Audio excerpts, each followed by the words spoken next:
السلام علیکم، میرا نام ڈاکٹر احمد ہے اور میں اسلامی تعلیمات کا طالب علم ہوں۔ میری گزارش ہے کہ آپ اس چینل کو ضرور سبسکرائب کریں، کیونکہ یہاں پر آپ کو ایسی معلومات ملے گی جو شاید کہ یقینی بات ہے آپ کو کسی اور جگہ پہ یہ معاملات نہیں مل سکتے، کیونکہ یہ میرا حاصل کردہ علم نہیں بلکہ حاصل کردہ تجربات ہیں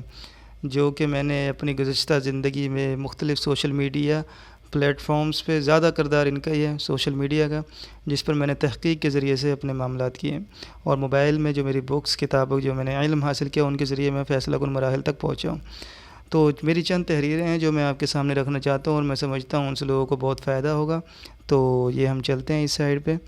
تو اب جو تحریر ہے میری، جو میں نے پہلے تحریر کی تھی، وہ خلفاء حضرت علی رضی اللہ عنہ کے معاملات کے مابین تھی۔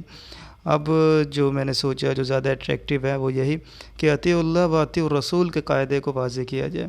کہ یہ قاعدہ قرآن میں سر فہرست ہے اور یہی بنیاد ہے دین کی۔ قرآن میں اور میری زیادہ تر بحث جو ہوتی تھی وہ قادیانیوں سے ہوتی تھی یا شیعہ حضرات سے۔ یہ دونوں ایسے کریٹیکل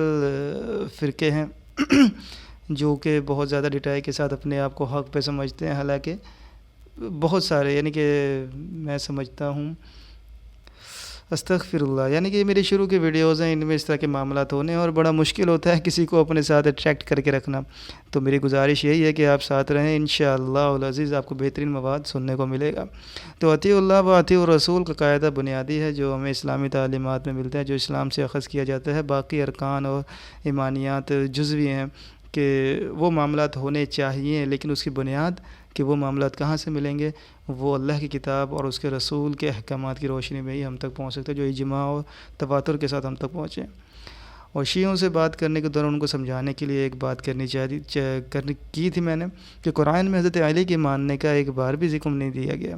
حضرت علی المرتضیٰ ابو تراب کی بات کو بھی احادیث کی روشنی میں ہی دیکھا جائے گا۔